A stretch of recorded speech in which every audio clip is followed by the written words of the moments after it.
nascimento de um bebê albino é, na grande maioria dos casos, uma grande surpresa para os pais e para toda a família. E os pais, na maioria dos casos, se desesperam por não entender o que é essa condição e quais vão ser as perspectivas da criança. Então é um momento bem difícil, principalmente porque o diagnóstico em geral é feito no momento do parto. Então meu filho nasceu albino, o que fazer? Então ponto número 1 é, em hipótese alguma, se desesperar. O ideal é sempre procurar o atendimento médico para acompanhamento dessa criança, tanto dermatológico quanto oftalmológico, de preferência com especialistas. Então, do ponto de vista cutâneo, a pele de um bebê albino ou de uma pessoa com albinismo, ela é completamente normal do ponto de vista estrutural, de função. A diferença é que não há ou há uma produção menor, uma produção parcial de melanina, que é esse pigmento que dá cor à pele. E para que serve a melanina? Então, a melanina é um pigmento que tem uma função de proteger a pele contra o sol. Então, quando a radiação solar bate na pele, existe a produção da melanina de acordo com a tendência genética de cada um. Algumas pessoas conseguem produzir mais, outras menos. E esse pigmento ele vai se colocar ao redor do núcleo da célula, que é onde está o material genético, e proteger essa célula. Então, as crianças com albinismo, as pessoas com albinismo, têm uma quantidade menor de melanina, então eles têm uma pele que é altamente suscetível aos danos do sol. Então, tanto queimadura quanto a longo prazo câncer da pele. Então, um ponto fundamental é, além do acompanhamento dermatológico a longo prazo, periódico, para avaliar como vai, se tem alguma lesão surgindo ou não, é proteger a criança. Então, proteger através, até os 6 meses, não usar o protetor, apenas roupinhas de proteção, e após os 6 meses, utilizar o protetor, de preferência em combinação com as roupinhas de proteção. Por quê? Porque a criança tem uma área corpórea menor, então os protetores eles acabam sendo absorvidos numa quantidade maior, então o que der para poupar é interessante. Então as roupinhas elas garantem uma proteção de 98%, elas deixam passar apenas 2% da radiação e elas são mais seguras. E o protetor para criança, ele não pode ser um protetor igual ao do adulto, é um protetor específico para criança.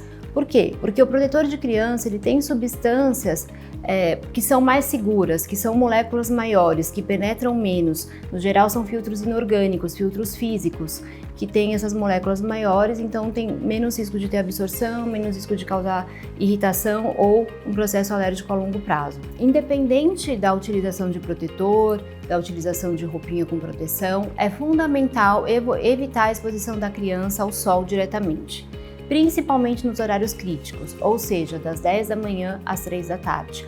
Aqui no Brasil isso não é um pouco difícil porque nós temos, mesmo em São Paulo, Nordeste com certeza, mas São Paulo também, alguns picos de radiação mesmo antes das 10 e mesmo depois das 3 da tarde. Então, para uma criança albina, isso é muito significativo.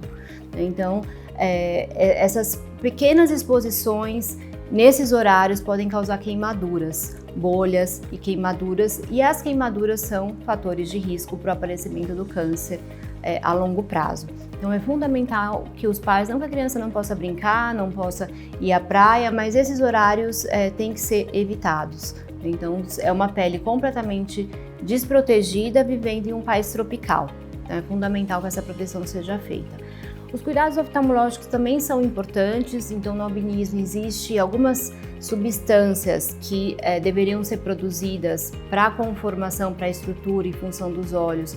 Em decorrência dessa mutação que acontece no albinismo, mutação genética, elas deixam de ser produzidas, então as crianças com albinismo têm essa alteração ocular também, então na grande maioria dos casos, baixa visão e algumas disfunções oculares. Então é muito importante que o acompanhamento com o oftalmologista, a avaliação inicial e acompanhamento seja feito o quanto antes, porque principalmente até os 5 anos é o momento que as intervenções elas são extremamente efetivas, que é o momento que tem a fixação das imagens no cérebro e que várias intervenções podem ser feitas para fazer com que a capacidade oftalmológica ocular dessa criança seja maior. Existe uma dúvida muito frequente que é em relação à capacidade intelectual das crianças com albinismo e ela é completamente preservada.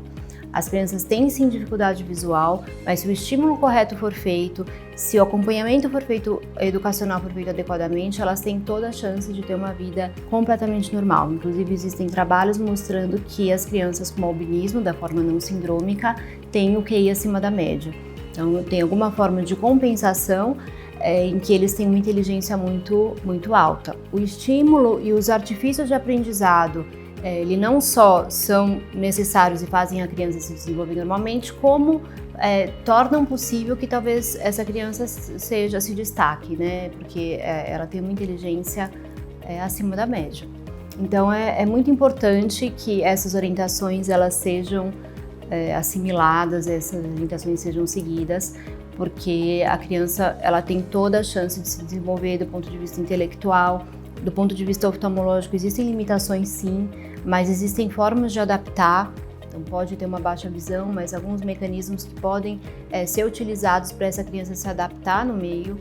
E do ponto de vista cutâneo, do ponto de vista da pele, se os cuidados forem tomados, a pele vai chegar na idade adulta intacta, né? Sem câncer, sem dano actínico, mas esses cuidados eles são muito importantes, principalmente nessa fase da infância, principalmente até os 18 anos, que é o momento em que tem o acúmulo, né, de dano que vai ter um significado a longo prazo.